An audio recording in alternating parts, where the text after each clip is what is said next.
Senior DC in charge of administration and planning to Medicine, all my colleagues from the exhibition and all the colleagues from media. As you are aware, the 5-year term of the 16th Loksabha is due to expire on 3rd June 2019. Article 324 of the Constitution restores the relevant powers, duties, and also the functions of the election commission. While Section 14 of the Representation of People Act 51 provides for conduct of elections to constitute a new Lok Sabha before the expiry of its current term. Taking into account these constitutional and legal provisions, various judicial pronouncements on issues, the Election Commission of India has count these constitutional and legal provisions, various judicial pronouncements on issues. The Election Commission of India has made, in fact, attempted a very comprehensive preparation for the conduct of election to the 17th Lok Sabha in a manner that is free, fair, inclusive, accessible, ethical, participatory, and also festive. When independent India held its first general and assembly elections during 51-2, not everybody was convinced of our capacity to successfully conduct the exercise. In fact, democracies in the world, then numbering maybe around 40, most of them were very skeptical. But India, by conducting our elections, emerged as a, should I say, beacon light for the emerging democracies all over the world. The scale and complexity of the elections has only grown since then. The population of India increased 3.3 times between 91 and 2001 census. But there are other statistics also which have gone up sharply, as expected. Mahatma Gandhi said, democracy must, in essence, mean the art and science of mobilizing the entire physical, economic, and spiritual resources of all the various sections of people in the service of the common good of all. Keeping all this in view, this commission started preparing for elections for quite some time. We started with organizing a series of meetings with chief electoral officers of all the states and UTs in order to review various aspects of election preparedness. Video conferences with the chief secretaries, DGs, home secretaries, chief electoral officers, and police nodal officers from MHA and as well as from the states were held on 21st, 22nd, and 28th January to assess the overall law and order situation, state or UT specific areas of concern, and deliberate on the quantum of central armed police forces required. Several rounds of discussions were held with the Ministry of Home Affairs at the level of our officers, and we also had an in-depth discussion with the Union Home Secretary and his team. The Commission also held deliberations with several key departments, especially railways, in order to ensure smooth movement and facilitation during the conduct of elections. To get a first-hand knowledge of the status of poll preparedness in the states, we visited several states and UTs to review the poll preparedness. During these visits, there is a standard SOP which is followed by the Commission, and not just us, but before us also. This has been a tradition that first of all we start with interaction with the political parties. After that, we have the presentations by the CEO of the state, the police nodal officer of that state and the central nodal officer from whichever CPF is designated for that state or UT. After that, we have a fairly in-depth interaction lasting maybe sometimes 10 to 12 hours, if not more, with the collectors, SPs, IGs, commissioners of police, wherever there is commissioner system, and all their colleagues. This is followed by a meeting with the central government regulatory departments, income tax, state excise, central excise, in order to talk about the expenditure monitoring. Then there is a meeting with the Chief Secretary, Home Secretary, and their colleagues, DGP and their colleagues. After doing all this, we report back to the media in a press conference in the state. And same process was followed this time also. While finalizing poll dates, examination schedules of various state boards, CBSE, other relevant factors like various festivals, including festivals which have religious kind of bindings, for example, when people are fasting, etc. Harvest season in certain parts of the country, as well as the inputs obtained from the weather department, are also adequately factored in. In fact, behind the scenes, I would like to tell you that our colleagues, the senior deputy commissioner and all his colleagues, they have been slogging for maybe months together to work out all these things. They do every time, they have done this time also. The Commission firmly believes that the purity of electoral roll is the foundation of credible elections. We have been constantly monitoring the health of the rolls in the country, and after the introduction of Aeronet, now we have a pan-India monitoring systems here in Delhi. The electoral rolls have been revised with reference to 11/2019 as qualifying date. Process of continuous updation shall continue till the last date of filing nominations. Total electorate in the final published roll would be in the vicinity of 900 million compared to 814.5 in 2014.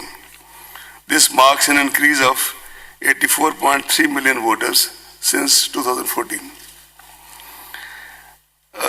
There are 15 million voters in the age group of 18 to 19. 38,325 third gender others. 71,735 overseas electors. Service electors more than 1.6 million. 99.36 electors have EPIC cards. 23 states and UTs have 100% EPIC coverage. The Commission continues to try the maximum coverage of EPIC still. In this direction, some major initiatives were taken. VVIP, Voter Verification and Information Program, launched to aid voters in checking their names in the rolls. Toll-free 1950 for checking names through SMS. Special camps organized for enrollment of eligible voters who are left out. No suo motu deletion of names after final publication of electoral roll is permitted.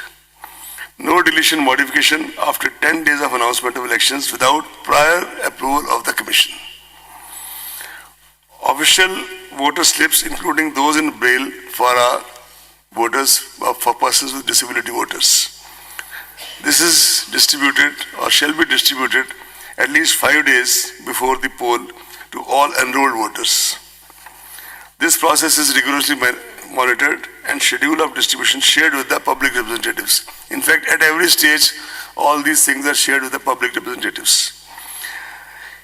However, we would like to make it clear that photo voter slip issued at the last minute shall be used for guidance, but not as a proof of identity in the polling stations. We have already given a very detailed ad 2-3 days back that that slip will not be the proof of identity, but there are 11 other options which can be used to cast your vote, provided of course the name is on the electoral roll.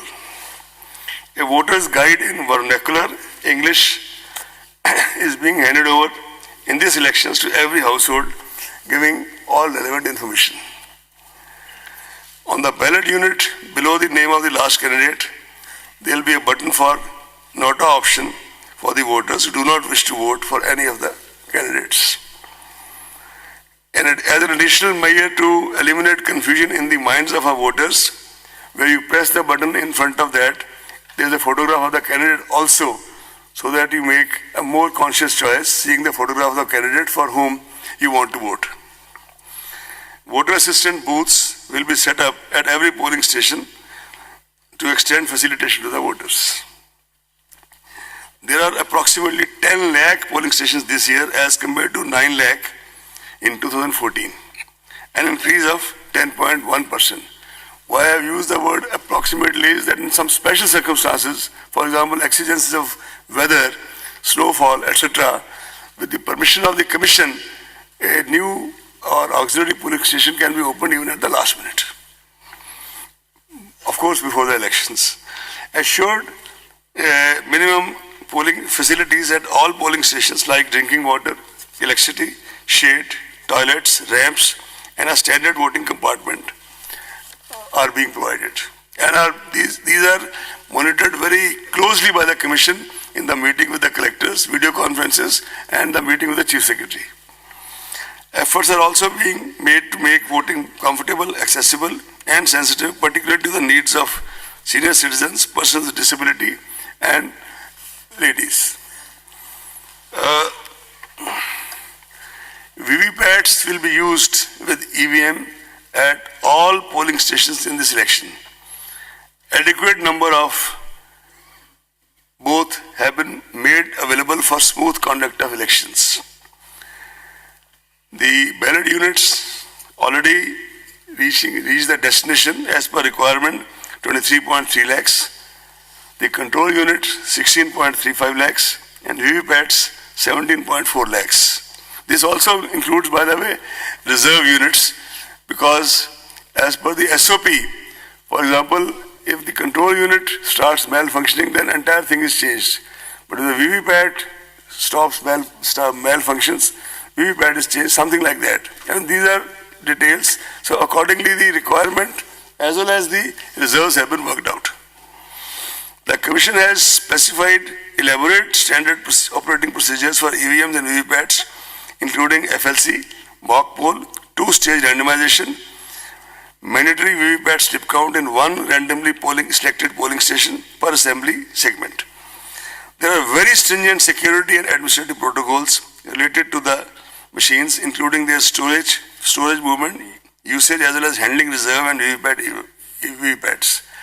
In fact, after these 4 or 5 anecdotal incidents of the last 5 poll-gone states, new fresh SOPs have been issued for making the last mile transportation even of the reserve EVMs very, very stringent and rigid, including the putting of monitoring by GPS, etc.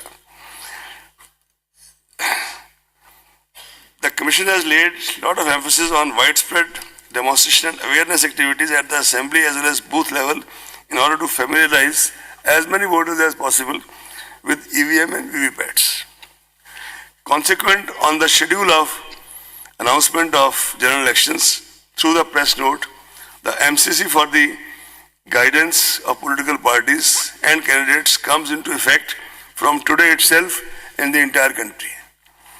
The Commission calls upon political parties and candidates to strictly adhere to the same. Elaborate arrangements have been made to ensure effective implementation of the MCC, and any violation, repeat, any violation will be dealt with in the strictest manner. All the candidates are required to file an affidavit in Form 26 along with their nomination papers, which includes information on their criminal antecedents, if any, assets, liabilities, and educational qualifications.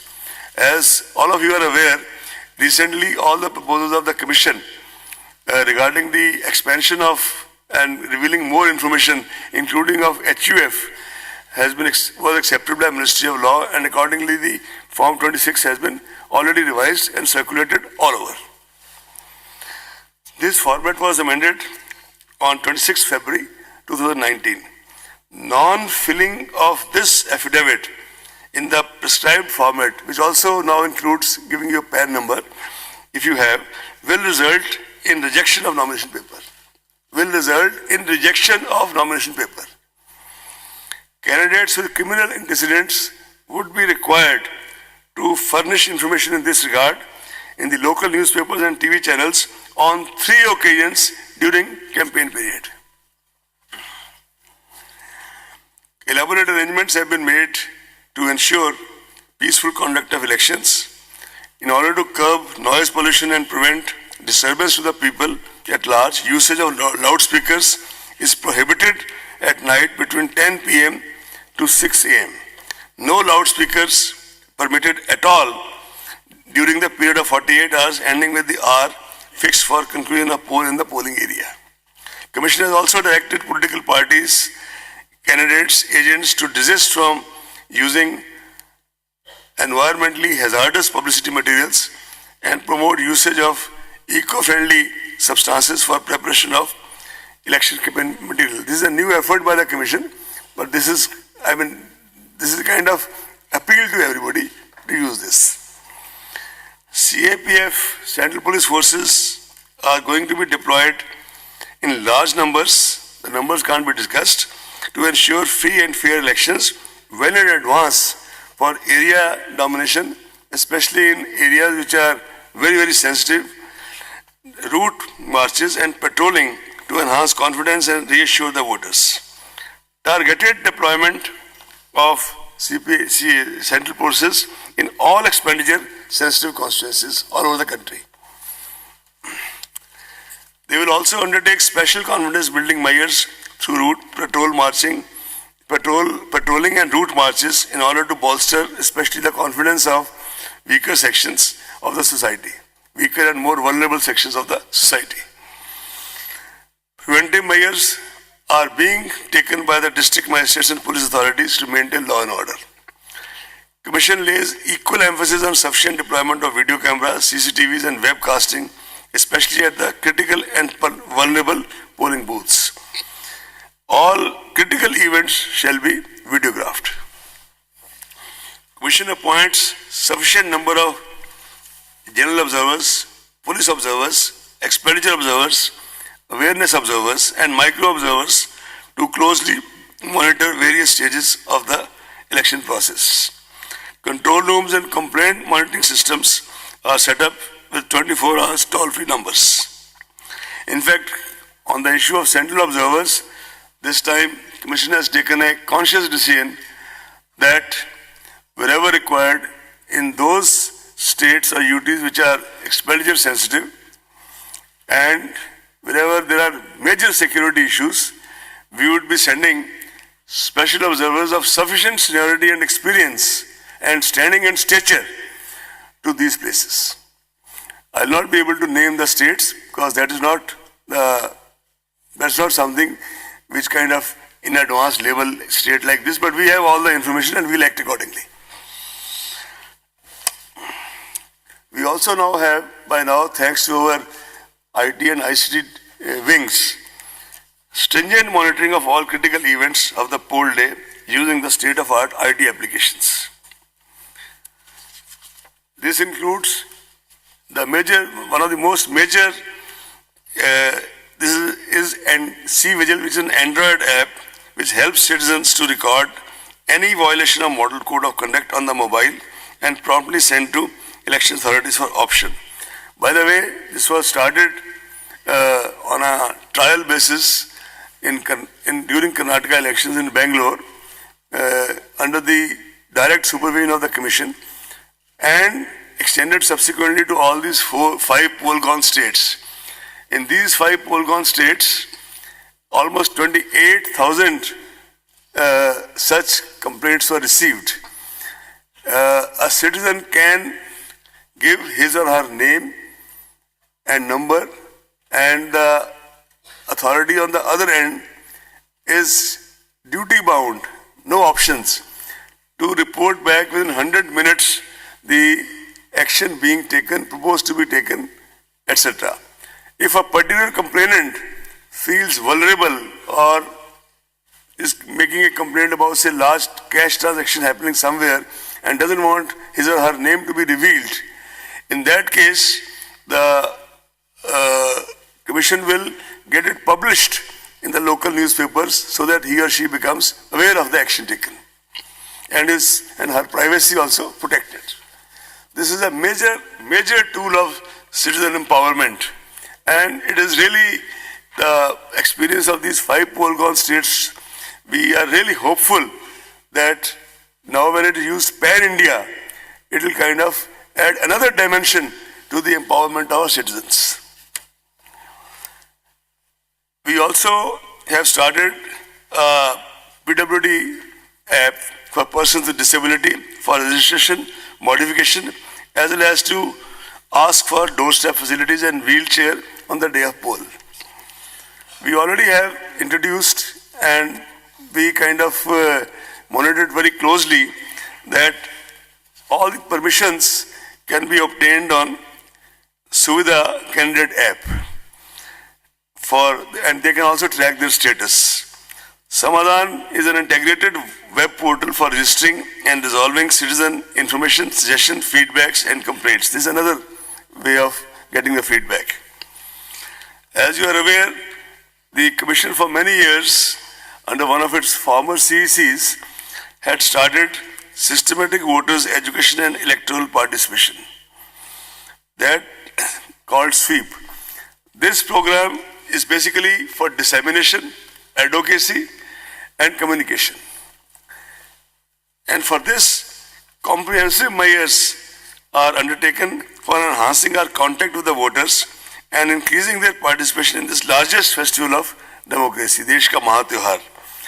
This is being personally monitored by steered and monitored at the level of bureaucracy in the Commission by Senior DEC, Administration and Planning and his other colleagues, and Commission itself takes very regular account of this. Comprehensive measures are also being taken to reach out to the voters in the remotest corners through folk art, festivals, local festivals, Nukkad Nataks, and this time also we've started extensive use of community radio, and we are also embarking on the area of how to kind of, besides the print and electronic media, how to kind of enlarge our outreach through social media. The Commission has always considered engagement, considered media as an important ally and a rather potent force multiplier in ensuring an effective and efficient election management. Hence, the Commission has directed all CEOs of the poll-going states to have positive and progressive engagement and interaction with the media. Commission also requests the media to play a positive, proactive and constructive role in supplementing and facilitating our efforts towards delivery of free and fair elections. The media certification and monitoring committees have already been constituted at all the states and districts to deal with the problem of paid news and other media-related violations and pre-certification of political advertisements on electronic media. An additional member, a social domain media expert, is included now in the membership of the MCMC, this Media Certification and Monitoring Committee at the state and district level, so as to get inputs from his or her side.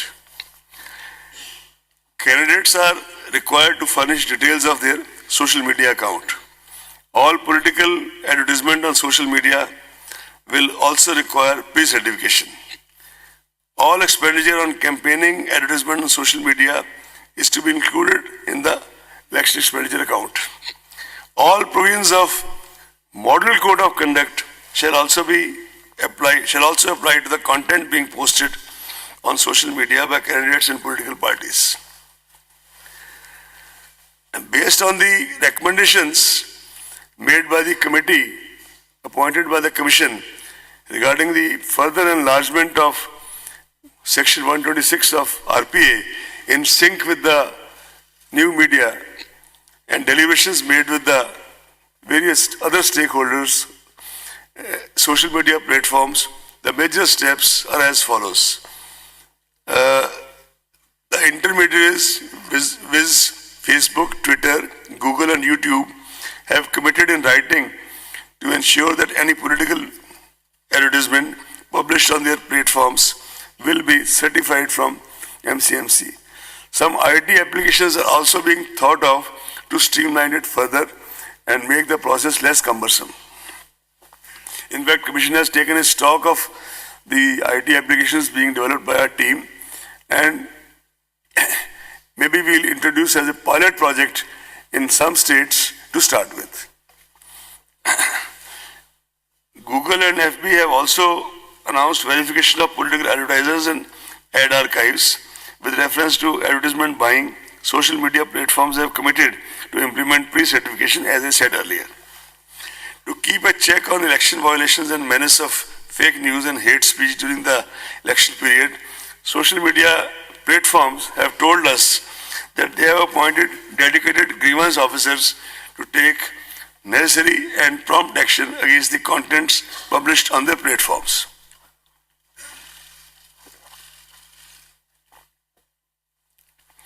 Social media platforms have committed to take action on any content reported by designated officers of ECI also, which violates various electoral laws.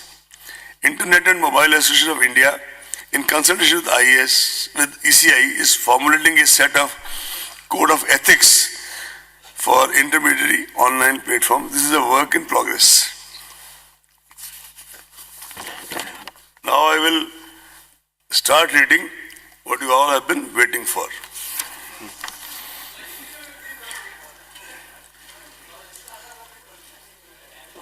Hindi भी आती है